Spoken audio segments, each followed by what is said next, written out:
aku suatu saat ingin jadi S2. Terus kemudian kalau kamu bisa berbagi sedikit, sebetulnya tantangan yang paling sering kamu hadapi itu apa sih, Nat? dalam kamu berkarir terutama? Tantangan karir sekarang, karena sekarang ini saya content writer dan customer support di Jobspedia, itu tantangannya adalah mencari gambar ya, karena artikel itu biasanya kan disertai dengan gambar. Saya jelas tidak bisa melihat gambarnya karena biasanya pakai pembaca layar. Pembaca layar itu betul membacakan layar, tapi yang dibacakan adalah teks, bukan gambarnya. Nah, itu susah. Lalu memberikan layout yang lucu-lucu kayak sekarang itu kan di sosial media, lalu di blog kadang-kadang itu ada background yang unik-unik gitu. Nah, itu saya tidak bisa pakai. Dan karena memang teknologi juga betul. Sementara belum bisa menjawab juga ya kebutuhan itu ya. Betul. Oke. Nah, terus kemudian teman-teman Jobspedia, salah satu fitur yang ditawarkan Jobspedia juga adalah ada career coach. Jadinya memang ada satu facility yang kita tawarkan juga nih untuk teman-teman Jobspedian semua untuk bisa mendapatkan bimbingan karir. Jadi ada satu customer service yang juga bisa dihubungi di reach, bisa WhatsApp juga mestinya ya, WhatsApp ataupun bisa by phone, itu ada di 0811 8234 234. Jadi itu bisa langsung di WhatsApp aja, nanti salah seorang expert kita di Jobspedia atau tim yang lain yang terkait akan pasti memberikan support atau memberikan advice karir yang pastinya akan bisa membantu akselerasi karir teman-teman sekalian, atau juga menentukan passion sebetulnya, kira-kira sebetulnya apa sih. Dan tentunya di generasi milenial sekarang yang sering saya dengar adalah mereka sendiri kadang-kadang bingung juga loh untuk menentukan mereka tuh sebenarnya tujuannya mau apa gitu. Dan kalau kamu sendiri itu sempat nggak sih merasa kebingungan yang sama ketika misalnya pengen membentuk karir plan misalnya atau membentuk satu aspirasi, pernah nggak sih merasa kesulitan juga dalam itu? Dulu juga merasa kesulitan, tapi karena biasanya mencari dulu, ini saya sebagai tunanetra bisa nggak melakukan hal ini? Karena dulu pas SD cita-citanya pengen jadi astronot. Oke. Sempat kepikiran. Sempat. Lalu lihat, waduh ternyata harus sehat jasmani rohani. Jasmaninya sehat sih, cuma kan tunanetra, jadi secara fisik dalam tanda kutip kurang lengkap. Jadi lalu mencoba memilih yang lain, mau coba jadi psikolog. Jadi psikolog sebenarnya bisa, tapi dulu dibilang sama teman harus ada tes warna. Aduh, nggak bisa, gimana tunanetra tes warna? Akhirnya hilang lagi. Jadi lebih banyak kesulitannya di seperti itu sih. Bagaimana caranya mengatasi kesulitan itu supaya bisa berkarya. Jadi seperti content writer ini dulu pernah terpikir, bagaimana caranya melihat sesuatu sedangkan kita ini tunanetra gitu. Saya dengan teman saya itu pernah ngomong. Lalu ada orang yang berbaik hati mengkursuskan para tunanetra untuk belajar menulis konten di Facebook, di artikel. Nah, itu ada triknya sendiri. Jadi kadang-kadang saya sebagai tunanetra juga sempat buntu untuk mengatasi kebutuhan yang khusus ini, tapi ya banyaklah orang yang membantu akhirnya. Oke. Aku mungkin kedengaran di sini langsung ada Bu Lucia juga yang juga sebetulnya part of the impact juga dan Jobspedia yang pasti punya experience. Sebetulnya tantangan apa sih para pemberi kerja nih, para employer sendiri dalam akhirnya memutuskan ataupun cenderung enggan gitu untuk menerima teman-teman dengan kebutuhan khusus di lingkungan kerja profesional. Kira-kira apa sih Bu yang dihadapi sebetulnya saat ini?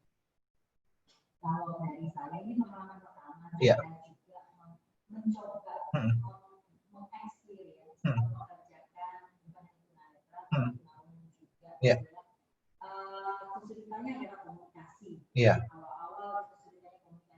setelah beberapa lama kita tahu tadi aja saya lupa. Angga ngomong gini, itu lihat Angga, oh itu lupa saya. Apa namanya? Saya lupa. Iya. Seperti itu kita menyesuaikan aja. Oke. Oh saya harus menjelaskan lebih detail lagi.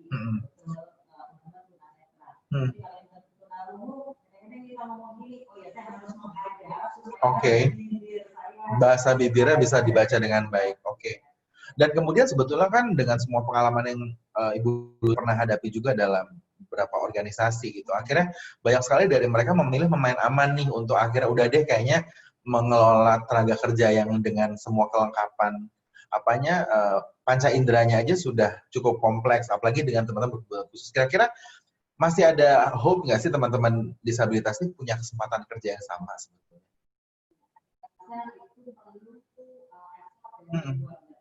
Iya. Oke. Iya. Iya. Oke.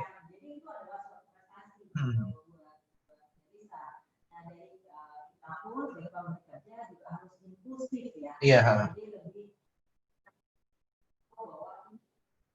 Iya. Dan ada learning curve-nya juga kan. Jadi setiap orang pun ada learning curve-nya juga. Oke. Jadi Jobspedian sebetulnya bukan masalah hanya di satu sisi teman-teman disabilitas yang berjuang, tetapi juga para pemberi kerjanya pun juga harus memberikan satu proses pembelajaran yang sama. Jadi pembelajaran dua arah ya, tidak hanya dari satu arah saja. Jadi kurang lebih seperti tadi, saya sudah sempat ngobrol dengan Bu Lucia juga menyatakan bahwa sebetulnya kesempatan kerja di lingkungan organisasi profesional bukanlah satu hal yang tidak mungkin. Tetapi tantangan tersebut masih ada dan masih terasa nyata. Karena apa sih sebetulnya? Karena proses pembelajaran yang berbeda.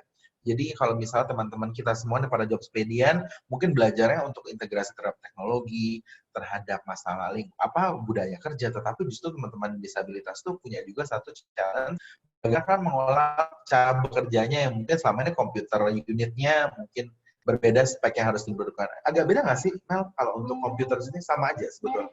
Cuma kalau untuk tunanetra harus ada speakernya yang bagus. Harus jadi baik, untuk ya, membaca layar kan. Jadi dia membacakan lewat suara, jadi teksnya itu diterjemahkan menjadi suara. Oke.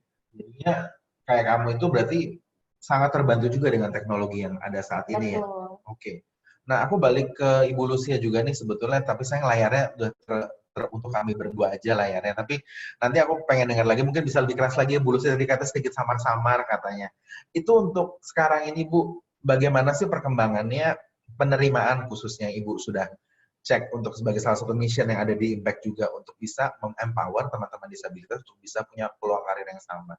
Tanggapan sementara ini dari para pelaku usaha di sini seperti apa sih?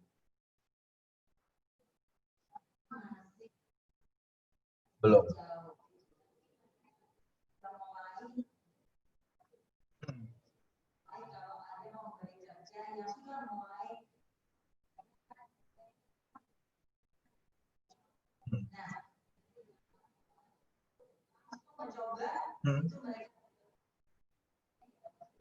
Oke.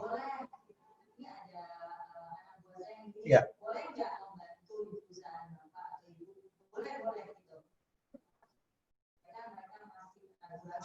Peluang kerjanya di tipe pekerjaan seperti apa sih Bu Lucy yang kira-kira sebetulnya bisa lebih cepat atau proses adaptasinya jauh lebih bisa didorong proses learning curve-nya atau akselerasi proses belajarnya itu di pekerjaan seperti apa ya Bu yang kira-kira bisa? Ya. Jadi tidak ada bedanya ya? Nggak ada bedanya.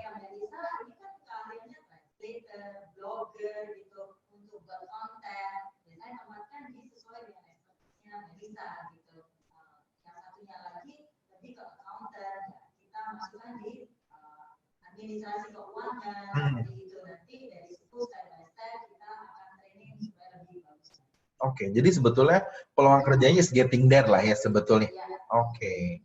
Mel, sebetulnya kalau kamu melihat akhirnya kamu bisa menjadi lebih istimewa dengan keistimewaan kamu, dengan kamu akhirnya bisa bersikap mandiri. Apa sih sebetulnya yang kamu rasakan? Apakah ini sebetulnya jawaban juga untuk menunjukkan bahwa oke, gue bisa loh, gue mampu loh, atau ada perasaan yang lain nggak sih yang kamu ingin ekspresikan dengan perjuangan kamu ini?